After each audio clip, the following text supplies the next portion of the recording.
Hello, everybody. This is Bia Labate again, live from the Drug Policy Alliance 2017 Reform Conference here in Atlanta, Georgia, USA, and happy to have nobody less than the founder and former executive director of this great institution, the Drug Policy Alliance, Ethan Nadelmann.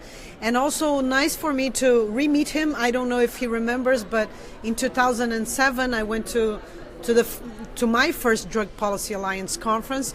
I think we were like 2 or 3 Brazilians, and I approached him with a project, and I sat on a chair, and he was really busy, and I kind of grabbed him by my hands, and I showed him my project, and he like read through it like very fast, my 30 pages, and he said like 2 or 3 things, and I said, okay.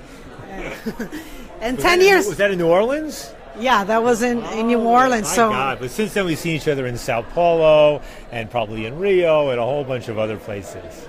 Yeah, so this is just one thing to start off. Like, how do you feel like retiring from this institution, and what do you feel is happening now? Well, I mean, I should say, look, I'm not leaving the work of drug policy reform. I mean, that's been my life. It's been my passion. So I'm going to be staying involved in all sorts of ways, and probably more active internationally than I was before, because Drug Policy Alliance is really about 90% about the United States and 10% kind of global, right? And my own interests have always been a bit more global. So I'm looking forward to actually doing more outside my own country.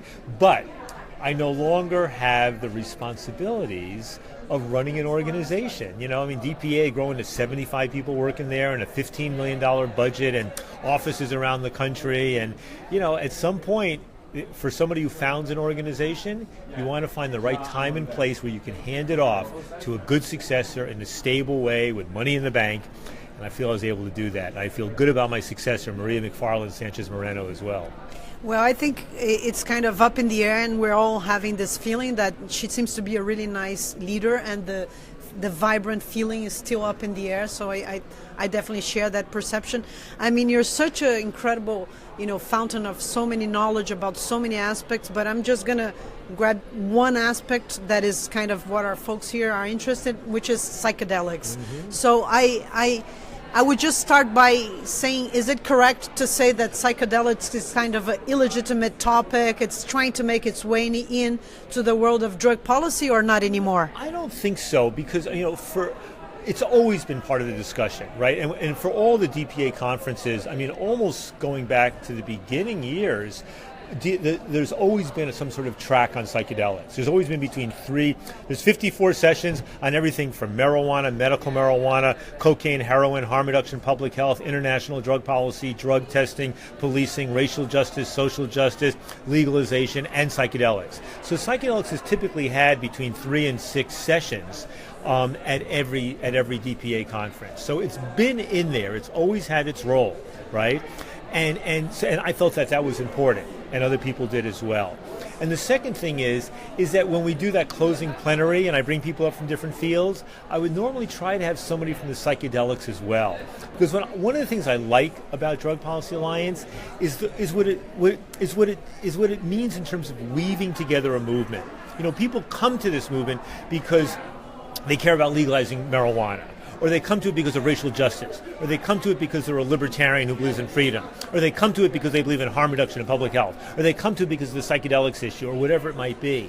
And for me, having people come here, and then to have somebody speaking about psychedelics, where all the people coming from racial justice are going like, oh my God, and then the people coming from psychedelics are listening to all the stuff going on around race or other sorts of things, and understanding that each of them is part of something bigger, and that what's important is not their relative relationship to drugs, which could be good, bad, or indifferent, but understand they're part of a movement to end the drug war and to promote freedom and responsible policies in this area. That's really been the key. Well, certainly, as regard myself, you're totally like preaching for the converted, because I very much identify with that, and I've been influenced by this message. Mm-hmm. But I would assume it's correct to assume that to say that not a lot of people share this vision, and there is a portion of people involved with psychedelics that do want to single it out or separate from the drug reform movement, or don't like have. Can you talk a little bit about that? Look, you take, for example, some of the folks involved with Hefter, or some of the ones who've done some really interesting research, who feel that strategically they have to keep arm's length from anything having to do with Drug Policy Alliance or drug reform. Then you have the groups like ICEERS, working on the ayahuasca stuff and such, which wants to embrace drug policy reform. MAPS, Rick Doblin, much closer to embracing drug policy reform. So what you see is people pursuing different tactics and strategies in the area. I mean, we've had moments, I remember when we were working on the case with Jeff Bronfman on the UDV, right? And we did an amicus brief for the legal case, and then we were asked, could we take off the name of Drug Policy Alliance as the author of the amicus? And who asked you that? The UDV asked you that? No, some of the lawyers working for them. And their argument was that they're worried that having an amicus brief from a drug policy reform organization that promoted legalization of cannabis and harm reduction might undermine. And in that case, we agreed to do it, right? Because ultimately it's about advancing the objective. So we would prefer to have kept our name on, but we understood the needs of our allies to do that. Now, there's some people in the psychedelics field who go so far overboard in terms of keeping arm's length that I think what they're doing is almost unethical. But I understand that sort of tactical thinking that's driving what they're doing. And thank God that with Rick and MAPS and now with the folks at ICEERS and others, they're much more about having this be an integrated part of the drug policy reform movement.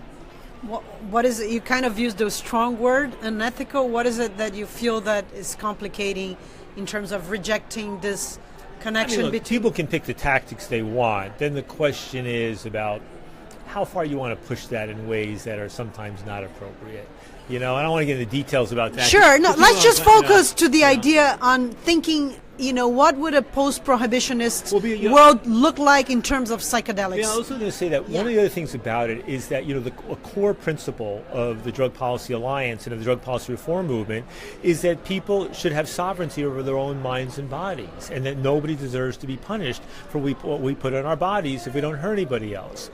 Now, psychedelics, it presents the case of the drugs that have the greatest sort of benefit relative to risk, right? The lowest risk of addiction, the greatest upsides in terms of benefits. And so promoting the notion of sovereignty over your body with psychedelics is almost the easy one.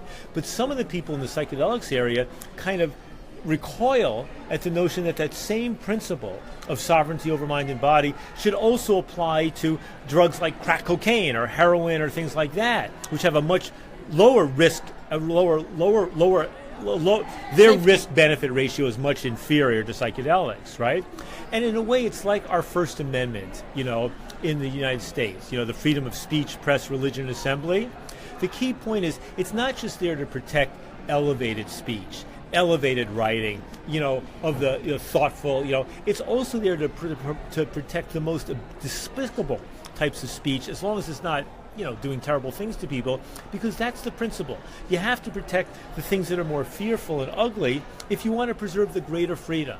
And I think for people coming to the psychedelics area who say, well, our drugs are the good drugs and our principles don't apply to those bad drugs, part of what the drug policy reform movement is trying to do is to enlighten people in the psychedelics area that the principle they apply to has to apply to all psychoactive drugs. Doesn't mean it leads to the same legal regulatory strategies. It doesn't mean that these drugs are the same as those. It just means that there's a core principle involving sovereignty over mind and body.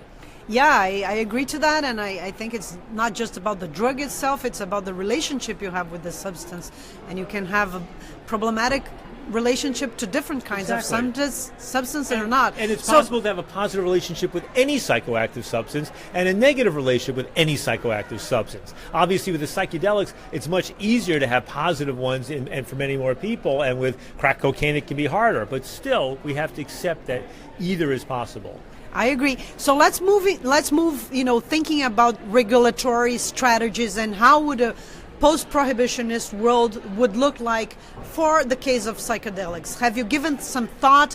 It's a great question, and I don't feel I've thought about it as deeply as I need to. I feel that, the question is, if you imagine to begin with that something like, psychedelic mushrooms, psilocybin mushrooms, was available over the counter for people over a certain age or something, would that present a significant threat to public health? I don't think so, right? Mind you, this is all theoretical, because when we poll on the issue, there's the support for legalizing psychedelics in that way, or even mushrooms, is very low in the United States. And I think we actually did a poll where we looked at that recently. How low? I think it was below 25% or something. I mean, it was like below where marijuana was at its worst possible point. So we don't see much traction there right now. And obviously, look, with decriminalization, I mean, the key idea that nobody should get punished under the criminal law simply for possessing or making their own, that's a pretty core principle, and the public health risks of that are negligible, right? So I think the notion that possession of certain amounts for your own use should be legal, that seems to me a good principle, and it seems to me also something that presents low risk. The question about allowing these things to be sold legally over the counter for immediate consumption, I don't know. It seems to me with mushrooms, maybe not so risky. What about ayahuasca? You know, ayahuasca. Can we have it sold in the pharmacy for over 18? You know, if you had, if you were given the power, all of a sudden. I mean, first of all, there's a thing about ayahuasca which has got its specialness about it. You know, this notion and the way in which, among all the psychedelics, is the one which is least likely to be used outside some sort of ritual or respectful context, right? People take mushrooms, take LSD, and they go hang out with their friends. Ayahuasca, you see, I hear, at least so far, I hear much less of that. There's a sense, respect this substance. There's a specialness to it. A little bit like peyote in that way, more so, I think, right? So the notion of having ayahuasca just over the counter like that, I mean, on one level, would it be that risky or terrible? I think from a broader public health perspective, I think probably not such a big concern. Whether that's the appropriate thing to do, I don't know. Am I kind of grasping a mystic inside there? A mystic? Yeah, sure. I don't guess so, Do you think we should advocate, for example, for a model like only in rituals or religions with a certain protocol? But then the question is, who determines what those rituals and protocols are? I am interviewing you. Who determines? Yeah, I don't know. I mean, that's the thing. Because when you ask the question, I remember having a working group when I was teaching at Princeton back in the early 90s, and Andrew Weil was part of it, right? And we raised the issue about, well, who would be the gatekeeper between psychedelics and the consumer? Right? And should it be a pharmacist? Well, why a pharmacist? What do they know about this? Should it be a doctor? Well, why a doctor? What do they know about this? Well, then, should it be spiritual teachers or should it be shamans? Well, then the question is, who licenses the shamans? And should the government be involved in licensing shamans? Or should the government be able to license another licensing body? And that's almost like, I mean, so those kinds of issues about giving the government the power to determine who the gatekeeper should be. And so I don't think that's a good thing to do. So the question then becomes, well, who should be empowered to do that? And is it sufficient? I know that, our social media team, can you show yourself there to our people? Hi, I'm Hillary. I run the social media for Chacruna. Yeah, she's pointing me like we have to wrap it up, but I just don't want to let him go. So I promise this is my last question because it's such a thrill for me. So I've been following a little bit the expansion of the use of ayahuasca in the U.S.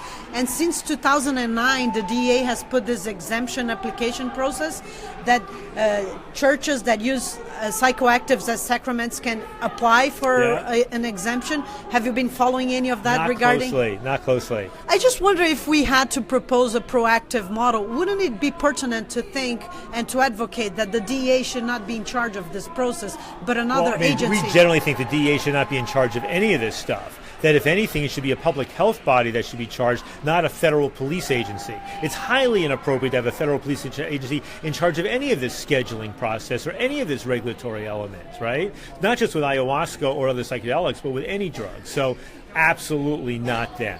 Right? But who? Absolutely not the DA. I think that's a good place to end this conversation. Okay. And here we are. I should just say, I so admire your work and your commitment and your scholarship and your advocacy because you really are changing the world with what you're doing. So thank you, too, for what you're doing. Yeah, this is nice about this conference because we are all feeling like mutually energized. And thank you so much. We are also grateful for your work. Thank you. And keep